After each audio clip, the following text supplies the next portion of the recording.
On voit rien, Julien, d'ici, de toute façon. Non, non, mais il faut qu'on fasse tourner. Ouais, il faut qu'on fasse tourner, ils sont deux. Je fais juste je ne rentre pas, monsieur. Personne qui ont pas le droit. Même nous, on n'a pas. On est dans l'utilisation, on n'a pas le droit. Je trouve ça. Personne qui ont pas le droit. Même nous, on n'a pas. On est dans l'utilisation, on n'a pas le droit. Je trouve ça.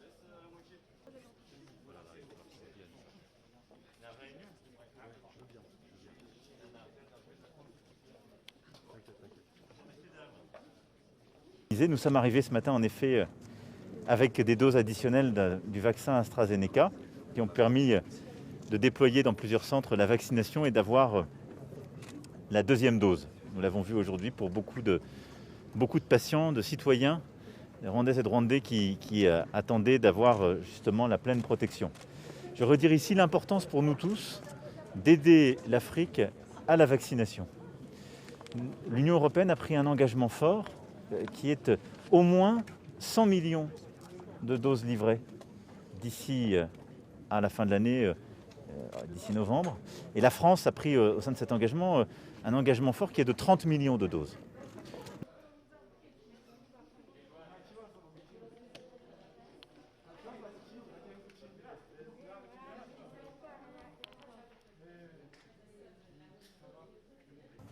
Aider l'Afrique, en particulier ici le Rwanda, à vacciner ses soignants, puis les personnes les plus vulnérables, comme nous l'avons fait nous-mêmes, et ensuite progressivement toute la population, pour atteindre l'immunité collective, c'est d'abord un devoir de solidarité.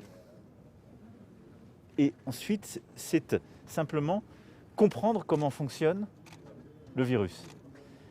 Et donc aussi un intérêt bien compris de tous les pays européens et de tous les pays du monde. Parce que si nous ne vaccinons pas au plus vite, partout où on le peut, eh bien le virus continuera à se développer, à trouver d'autres mutants, parce qu'il s'adapte constamment, et donc touchera plus durement les pays où ces mutations apparaissent, avec le risque aussi qu'il se rediffuse dans d'autres pays où il y a eu de la vaccination, parce qu'on aura eu des variants à ce moment-là résistants.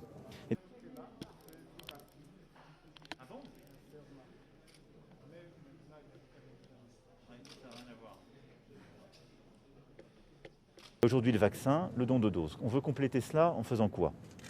En transférant la technologie pour produire plus de vaccins sur le continent africain. C'est ce que nous avons initié avec le Rwanda, c'est ce que nous ferons aussi demain avec l'Afrique du Sud.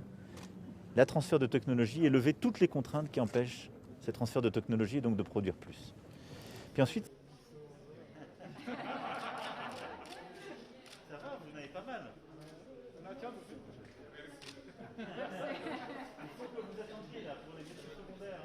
Je crois qu'il est plus efficace de passer par la conviction et aujourd'hui de ne pas rendre la vaccination obligatoire.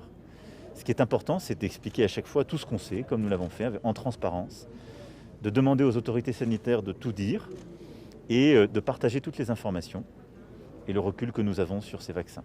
Aujourd'hui, je crois que la confiance est en train de s'installer, je m'en réjouis, donc il faut, je pense, continuer d'avancer ainsi, comme c'est fait ici.